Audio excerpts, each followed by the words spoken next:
Hello everyone, and welcome to this week's Motor Trade Radio podcast.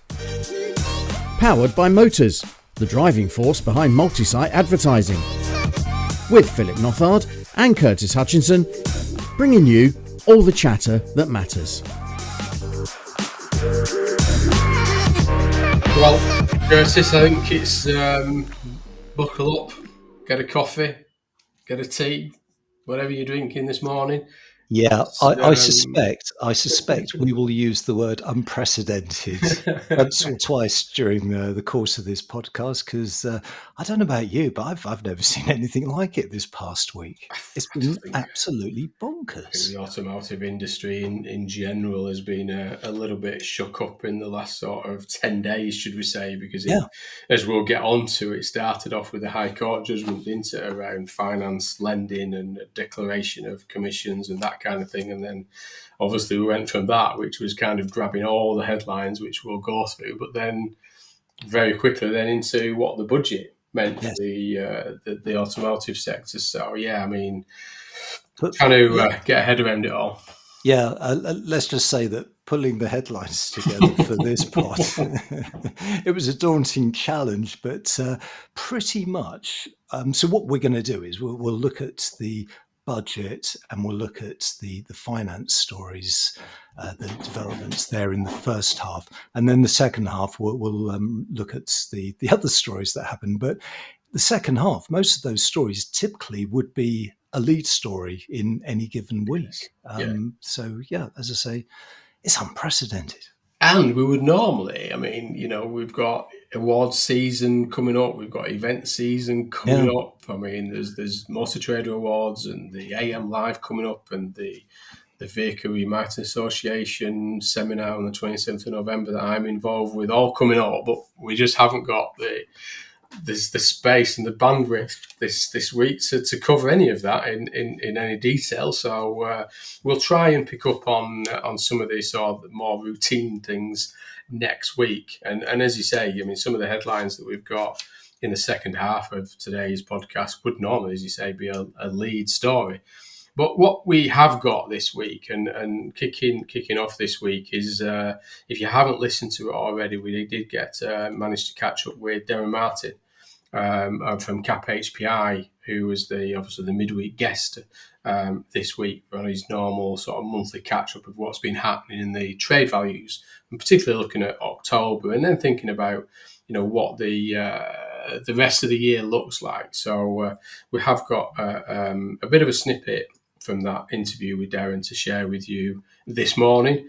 But we would, as always, urge you to look back to the full interview that will be in your podcast feed from earlier on in the week and listen to the full interview there with Derren, because we always say devil's in the detail, but I think this time it definitely is in the detail around that headline figure.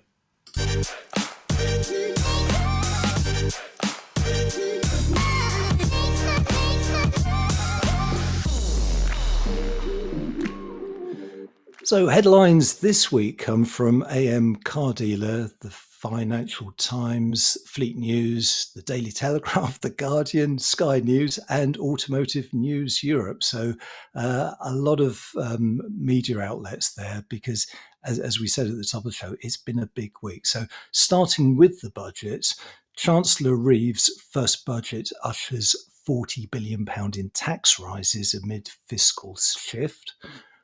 Fuel duty frozen, but hybrids hit by new benefit-in-kind tax rises. And some post-budget research by Motors finds consumer confidence in car buying remains positive despite tax-heavy autumn budget. Turning to the finance fiasco, the first headline there is chaos. Car finance grinding to a halt in wake of Court of Appeal decision. But what happens next? Then we'll look at FCA needs to answer serious questions over car finance, Court of Appeal decision, and car deliveries halted amid fears motor finance scandal is bigger than PPI. Then, as we said after the break, we'll look at the rest of the week's news, from Vertu's latest acquisition, to Lookers posting profit losses under new ownership, to Volkswagen's plans to close 3 factories, and more. You're listening to all the chatter that matters on the Motor Trade Radio podcast. If you're a supplier and would like us to profile your business and reach our audience of dealer bosses, managers and decision makers on one of our dedicated supplier specials episodes, get in touch with Curtis and Philip at motortraderadio@yahoo.com. And as we said, before we get on to the details and discussion around the headlines, here is the brief extract from our chat with CAP HPI's Derren Martin discussing October's trade values. So, I mean, Derren, you know, we get into this sort of end of the year now. We're in the fourth quarter, and there's a lot going on, and we're speaking just ahead of the budget that's this week. So, do you want to talk us through initially the sort of the headline figures of the movements at that 3-year 60, and maybe talk a little bit more about the year-on-year comparisons and what the difference is in terms of that plate lift and how the market actually looks for the year to date? Yeah, sure. So it's a 1.1% average drop at 3 years 60 during October's Cat Live. So that's just over £200, which is really, we're calling it seasonal. It's on the strong side of what you would normally see at this time of year, although you can obviously get different movements during October. I think the average for October into November is a 1.3% move over the last 12 years. The strongest year was 2021. We had a positive 1.2%, which 2021 was obviously a very unusual year. And I think that was the 8th and final month of increases that year. And last year we had a 4.2% drop. And that was part of the 10.5% realignment in the last 3 months of the year. So this was kind of the first month of that. And then November and December kind of followed suit. So it's a lot stronger than last year, and it's more in line with normal seasonality. If you look at what's happened over the course of this whole year, it's been very healthy. Cars are actually worth on average around 0.5% more at this stage of the year than they were at the start of the year. If you look at similar sort of 3-year-old vehicles and compare them, a 3-year-old now with a 3-year-old then. So it's a continuation of a theme, really. The positivity that you mentioned, Curtis. Yeah, dealers are pretty positive about things, but I think it's dipped away towards the second half of the month, but not dramatically. And again, that is what we normally see during October. So we're just in sort of half term, but there's half term in different parts of the country a couple of weeks ago. So these sorts of things always lead to a little bit of a downturn, and you get more volume coming back into the market. So for there to be a slight drop is not unusual. And as I say, it's strong compared to previous years, and particularly strong compared to last year. Yeah, I was going to mention that. I mean, obviously, you know, we talk obviously about the monthly movement, but you know, live is what, you know, we always say that, you know, the retailers and the market should be looking at, because, as you say there, the reports were that it did slow down through sort of the tail end of October. Was that something you did observe in the data then? Yeah, initially, when we sort of track what's happening to values as the month goes, and forecast forward for the next number of working days. And initially, it was probably only looking at being sort of a 0.8, 0.9% movement. So it went a little bit more in the second half of the month, but not dramatically so, as I say. So it's it's been fine, I would say, but a slight drop off. And obviously, as we always say, Phil, the devil's in the detail, and you need to look at all of the different models in isolation, not just fuel types and sectors, because everything kind of behaves differently depending on supply and demand in the market, and obviously price for those vehicles. If they look good value for money, then maybe they don't drop by at all, and can even go back up again. So it needs a real sort of keen eye on the detail. Well, plenty of detail just in that short snippet, but it is worth checking out the full interview that we did with Derren, because he does go into even more detail covering things like fuel type and vehicle segments. So a lot of interesting trends there that he's identified, and also looking ahead at next month and the sort of balance of the year. So that should be in your podcast feed, so do check it out. But now let's get on with the news. And as we said, we're going to start with the budget news. And the first publication we'll look at is AM Online, because they've actually done a really good roundup of the main announcements in the budget. And we're not going to go through everything, because we do We haven't got an hour and a half, and it's 100 yeah, exactly. document. Rachel Reeves was on her feet for 77 minutes, so we're not going to inflict that on you. And we know the ramifications of the national insurance contributions going up for employers, which is pretty much going to hit all you listeners, but you know that you've done the research. And I was horrified last night watching Martin Lewis, because he's calculated that it's an extra £615 per employee. So we'll leave that thought hanging in the air. But AM, what we'll do is we'll look at what was introduced specifically that's going to impact the automotive sector. So starting with fuel duty, which we know was frozen. And I think that was a bit of a surprise. If anything was going to be put up, it would have been fuel duty, because that's now been frozen for a number of years. And that was welcomed. And the great thing about the AM coverage is they break it down into different headlines and that have responses from industry figures. So in terms of the fuel duty, they've got RAC's head of policy, Simon Williams, who says drivers will breathe an enormous sigh of relief after all the speculation that the 5p cut would be scrapped at the same time as pushing duty up beyond the long-term rate of 57.95 pence. And that was a welcome addition to the budgets, that the existing 5p cut is held in place. And he went on to say, it's good to see the government firmly recognising the importance of the car to millions of households up and down the country. Yeah, no, I think you're right. And I think this plays in, there was an expectation, I think, pre and the I think the days of, is it Percy, where you sort of full embargo on things until the day of the event, but they did drip feed a lot of things into the sector prior to the budget announcement. But you're right, I think there was an expectation that to help the transition to the EV, the net zero, that we would see the reversal of the 5 pence subsidy on fuel duty and the freeze lifted. But then again, she did say that they wouldn't tax the driver, they wouldn't tax the taxpayer, the worker. So I think that was obviously very much welcome. But I think, as you say, the big one to the network is probably both the national insurance increase and the minimum wage increase, which does hit, across particularly in the retail world, the dealers directly on that bottom line. And they did announce that the national insurance contributions for employers, will rise from 13.8% to 15%.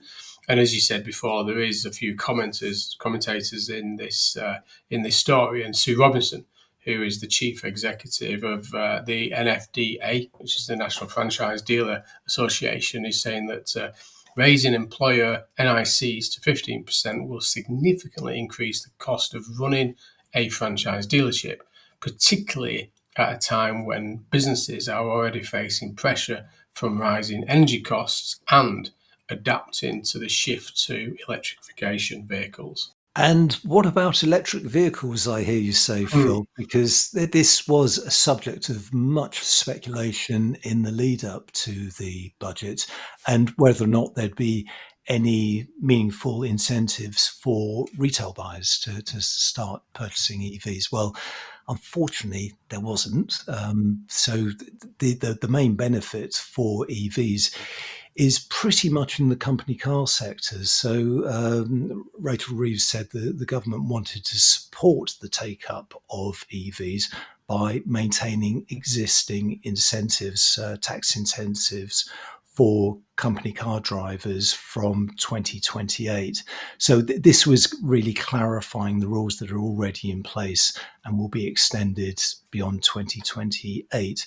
And it's also said it would also increase the differential between fully electric and other vehicles in the first rates of vehicle excise duty, and that begins next year, April 2025.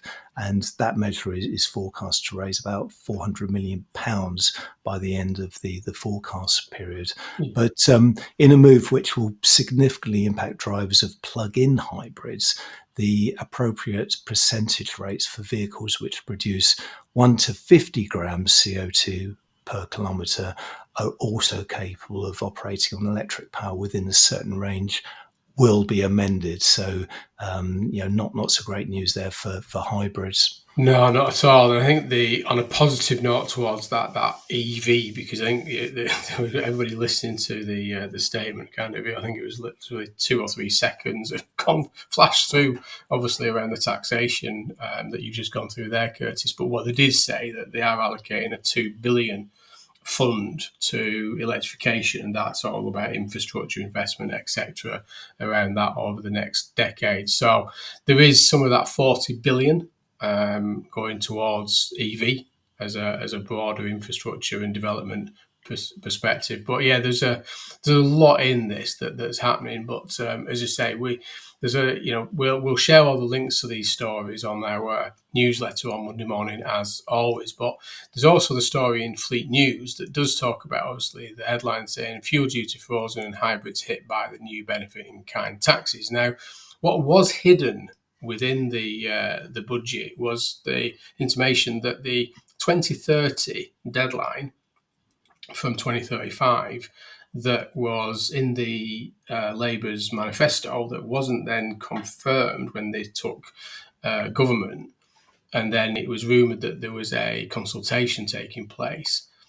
The wording within the document is that the 2030 is now in place for the deadline of ICE vehicles, because they reference it in the detail of the budget that there won't be any combustion engines allowed on the UK roads by taxation after the 2030 deadline. So they are intimating that the deadline is now in place.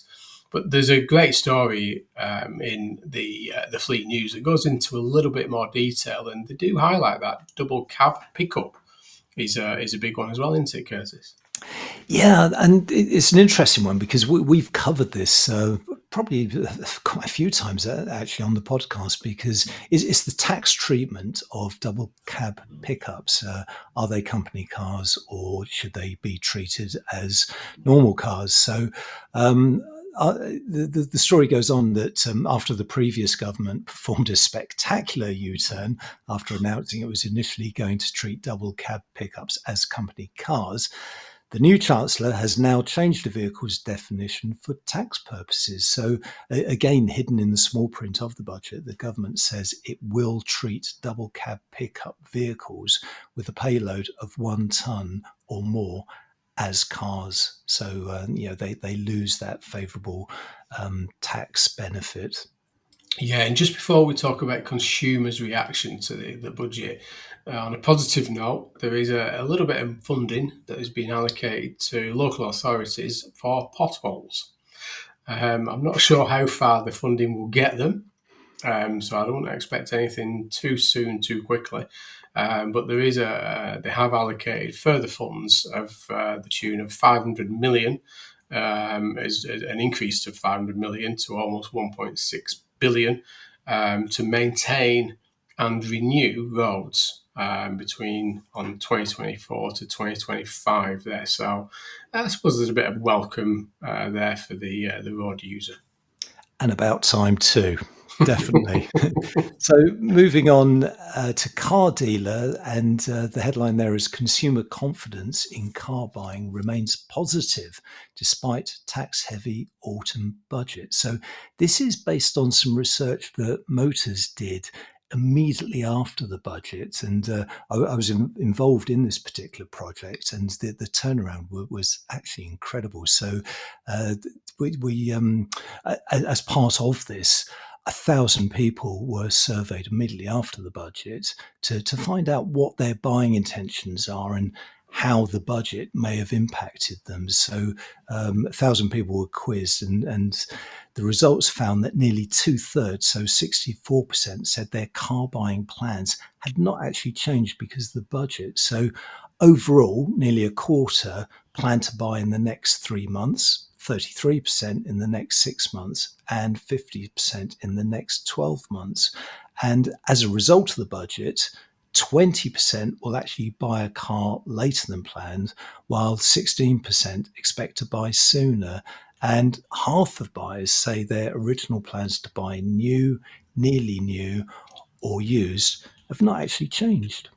Yeah, interesting. So there is a comment in the story from Phil Jones, Chief Operating Officer of Motors, who said that the long lead up to the autumn budget undoubtedly dented the confidence of many consumers. However, obviously supporting the research there, that their research shows the resilience of car buyers, with nearly two-thirds saying their purchasing timeline plans are unchanged following the budget. Now, this segues slightly into the next section of our podcast today. That's fine if they can get the finance on the car of their choice next, isn't it, Curtis, with what went on the Friday before? Yeah, I don't know what we call it. Freaky Friday. It was, it was just bonkers, wasn't it? There's really good coverage. I mean, Car Dealer have been all over this this week, and we'll share this particular headline on the newsletter. And the headline is "Chaos: Car Finance Grinding to a Halt in Wake of Court of Appeal Decision." But what happens next? And it's a very good outline of what actually happened, the events leading up to this. And as we know, it's based on a Court of Appeal decision, which was in response to three individual cases that were merged earlier this year against Close Brothers, FirstRand Bank, and Motor Finance, and Court of Appeal found in favour of these complaints, which came as I would say Right side, I think. yeah. But it had been brewing, hadn't it, because of the DCA.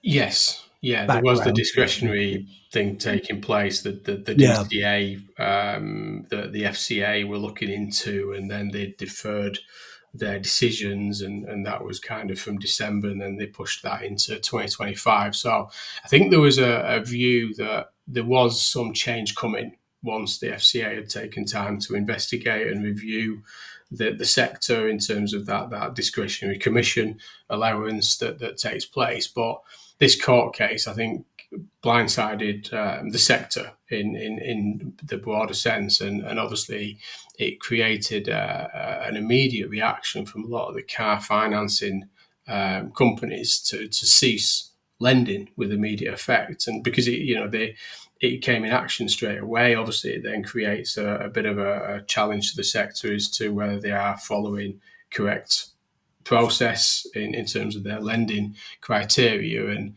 I think this is what has caused a problem. I know there's been quite a bit in the media, and as you say, Car Dealer are doing a fantastic job covering this as it sort of unfolds in the marketplace. But clearly, this is a bit of a moving feast at the minute with what's happened. I know there's an interview that's was conducted with Umesh Samani, who is the chair of the IMDA and owner of Specialist Cars, who basically highlighted that he had a customer that was due to pick up a car, of which that lender had ceased providing the finance with immediate effect, and he had to then find an alternative company to lend the deal to be able to do the credit for that customer. that were due to pick up their cars. So I think it's the shock of what has happened and the speed of which this has happened has caught the market off guard. Yeah, and we're now in a position to add a bit of context to this because it's a week on, and everyone's been able to sort of gather their thoughts on this one. And there's a really good story that was published on Friday by, again, car dealer. The headline there is FCA needs to answer serious questions over car finance Court of Appeal decision. So a lot of this is based on conversations that car dealer have had with the Finance Leasing Association. And I was interested to read this actually, because my understanding when I heard this on Friday was that surely dealers are compliant because they're following existing rules and regs. But the Court of Appeal, by making the decision they did, have really thrown that up in the air. So this particular story says the FCA needs to answer some serious questions following last week's shock Court of Appeal judgment. And it goes on to say the Court of Appeal ruled in favour of those three consumers, concluding that finance brokers, which is really where it starts to impact car dealers because that's what they are in this particular scenario, could not take commission without disclosing the amount and how it would be calculated to the consumer.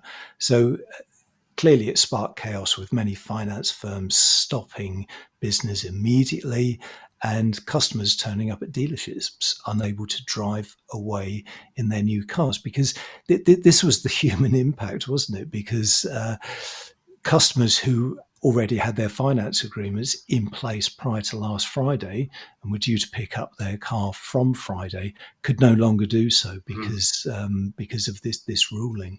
Yeah, there was dealers reported that their online credit calculators, their finance calculators, were removed overnight as well. So you had independent dealers that were going in the morning and they had no finance calculator on their website. Yeah. Because it was white labeled and the functionality was by one of the lenders that had actually pulled financing. So that was a shock. But they say, there's a lot going on this subject matter, and it's certainly not finalised as yet. So I'd say there's some cracking stories and coverage in Car Dealer. There's a Q&A that Car Dealer with Adrian Daly from the FLA. Talking about what's happening around what's the next stage is, the finance story so far. Talks about how should disclosures about commissions be made, and the questions around giving consumers sufficient time to make an informed decision. Is it a grey area, and how should retailers handle that? So, as Kirsty said there, the link will be on your newsletter on Monday morning. So we'll keep you on top of that as it unfolds. But just keeping with that, before we talk about a few of the other headlines very quickly, is a great story in the Telegraph, and the headline covers it very succinctly there, that car deliveries halted amid fears motor finance scandal is bigger than PPI, saying that Honda and BMW pause sales following shock ruling on salesman's commission. So this is kind of sort of getting, this is now in the consumer market in terms of what's happening and why it's happening around that Court of Appeal and the impact on that. Yeah, I mean, just reading it now, I mean, this would have been unimaginable a week or so ago, because within this Daily Telegraph story, it says Honda last weekend ordered showrooms not to deliver vehicles bought via financing deals following a shock court ruling on commission paid to car salespeople. And it goes on to say BMW also told dealerships to pause, although both companies have since resumed deliveries using interim arrangements. So I think that follows on from what you were saying, Philip, was that within the industry, companies moved quickly, and I certainly heard of alternative arrangements being put into place over the following days following that Friday ruling, and new finance was being written, but the paperwork had clearly changed. You're listening to all the chatter that matters on Motor Trade Radio. Powered by Motors, the driving force behind multi-site advertising. This is your weekly one-stop shop for all the biggest car retailing headlines from across the media, available on demand wherever you are on your podcast feed. Now, in a normal week, this would be our lead story, wouldn't it? In fact, I think the next 2 or 3 stories would be jostling for that position. But we're heading over to Motor Trader, and the headline, we're heading over to AM Online. And the headline there is Vertu Motors makes £12.5 million acquisition of AM100 car dealer. So this is the story that Vertu has acquired Burrows Motor Group. Now, Burrows be familiar to a lot of listeners. They're based in Doncaster. They represent Toyota, Mazda and Kia across 9 sites, which pretty much cover North and South Yorkshire and Nottinghamshire. And this is a particularly good acquisition, isn't it, for Vertu Motors? Yeah, it is. I mean, I know the Burrows business, and Stephen Burrows is a fantastic operator, ex-Pentagon, when that kind of business split. And Stephen went off to do his own thing. Again, I mean, what a fantastic opportunity there of onboarding such a good another family business into the Vertu world. And I think really, we've watched Robert, and we'll get Robert back on the podcast before the year is out, because I think been a lot happening in Vertu's world of late, and it'll be good to get a good rundown of what's been happening. But again, as you say there, I mean, this is a great opportunity. He's adding more Toyota franchises to his portfolio there, and I think he did mute into that he wanted further growth in the Toyota brand as well. But again, fantastic opportunity there. For the Burrows business to be part of the Vertu group. The great business and a great operator is the Burrows business.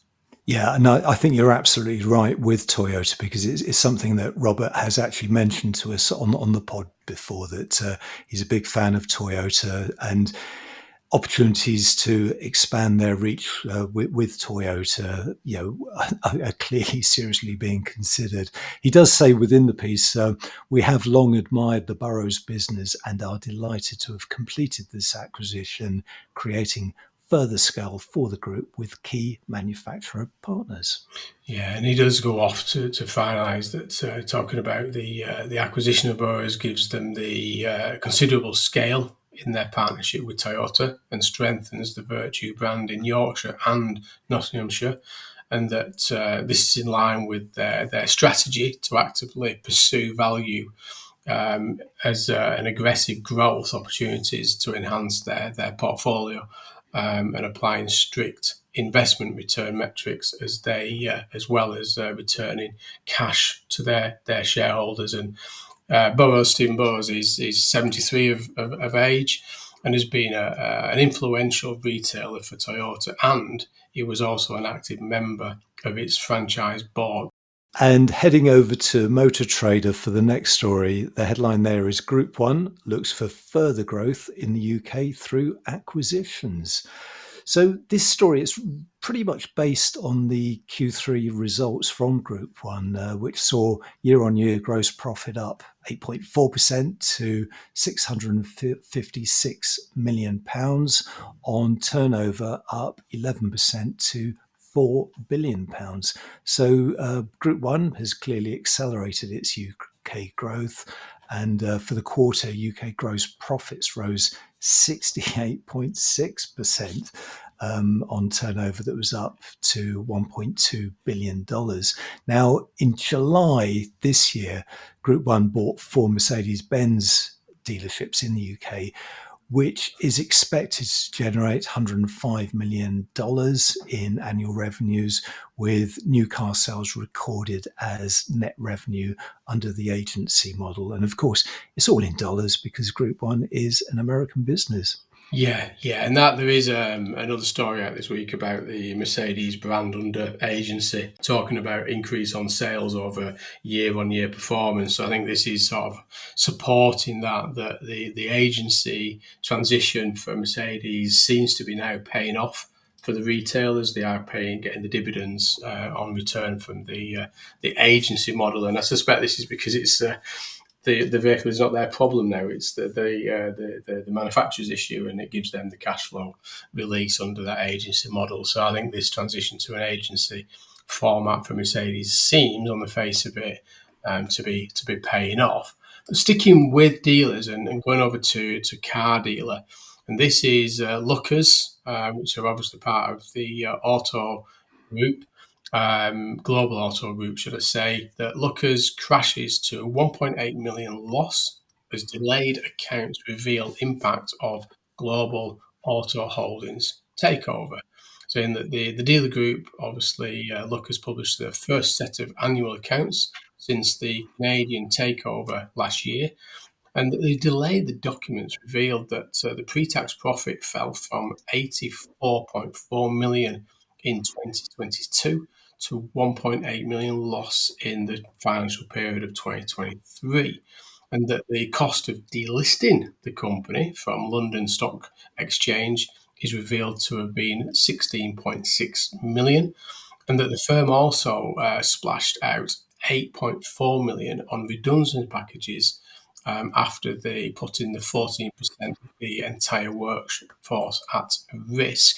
And the bosses insist that the performance has been strong. So again, this is all happening at the minute. It's an international business. Obviously, as I said, they're based out of Canada. That bought Lookers and subsequently was delisted from the stock market. But yeah, I mean, not a great performance there. But again, there's some obviously reasons for that in terms of the cost of delisting and obviously the redundancy packages. But I think there are now accounts available that if you dig a little bit deeper in some of the accounts, there are probably things that you might question that as a PLC you might have seen a little bit more detail on if you had to report on the stock market. Yeah, and you're right. There's some big figures in that story, and the one that really caught my eye was the actual cost of delisting, £16.6 million. I mean, that's absolutely massive. Car Dealer have done a very good list of all the financials that have been reported so far, and that's all the way from the East and Western Group financials all the way through to the Williams Group financials that there. So there is links to each of those financial results that Car Dealer have published over the year so far. So moving on, we're now going to look at some car maker news in brief, and again, pretty much any one of these would have been a lead story on most weeks. Starting with a story in The Guardian, and the headline there is Volkswagen to shut 3 factories, axe jobs and cut pay by 10%, says union. And it's probably worth just pausing there because I don't think Volkswagen have ever shut a factory before, not in all their history. So this really is, I mean, we said at the top of the show, it's unprecedented.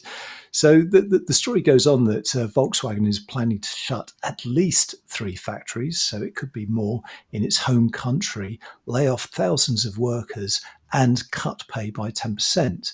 And this is according to the company's union.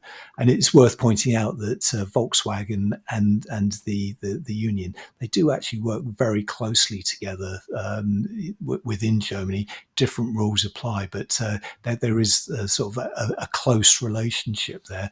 The deeper than expected cuts come as the company faces weak sales and slow expansion in electric vehicles, which sounds familiar, amid tough competition from Chinese manufacturers. But this story isn't just about that competition with Chinese manufacturers, because it's also about the slowdown of Volkswagen's growth in China.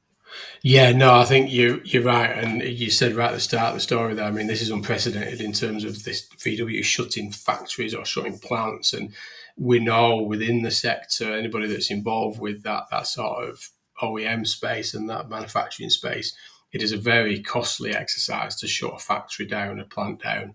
Significantly costs. It's actually more costly to shut it down than it is to build an open one when it comes to this kind of thing. So this is a huge decision for VW Group to be thinking of this. And I think you laid it out at the start there, Curtis, that the employment laws and things like that in Germany are very strict. So there is some significant cost going to be hitting Volkswagen on this. But I think to your final point there is we know that Germany didn't back the tariff decision in Europe. And I think there's a view that potentially the sales of VW brand, particularly Porsche in China, has suffered, should we say, as a consequence of the European tariffs on Chinese product going into Europe there, that there's some significantly poor performance of export product going into to China, and namely a lot of the Volkswagen Group brand going into the Chinese market has been suffering as a consequence of it. And staying with industrial unrest, but closer to home, because this is a UK story from Sky News. Headline is more than 1,000 Ford administrative staff to strike from 30th of October. So, yeah, this is the story that over 1,000 Ford employees will go on strike from last Wednesday, according to the Unite Union. And this affects administrative workers in Dunton, Stratford, Dagenham, Daventry and Halewood.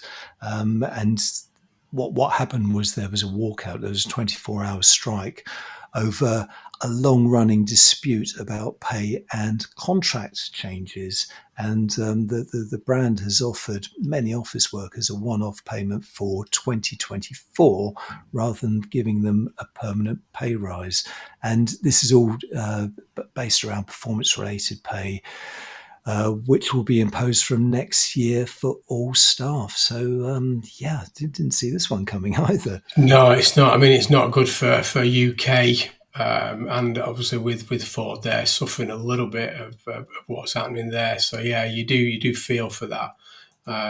Say with what's going on there. So I'm sure we'll get a little bit more of this as it develops. But finally for today, and this is been a bit of a shock, I think, for one, the UK dealers and European dealers, but particularly UK, because the feedback in the UK was extremely positive when Maria Graziano Divino joined Stellantis and took over the role as UK chief of Stellantis. And we very much started to see Stellantis at events and as a spokesperson really.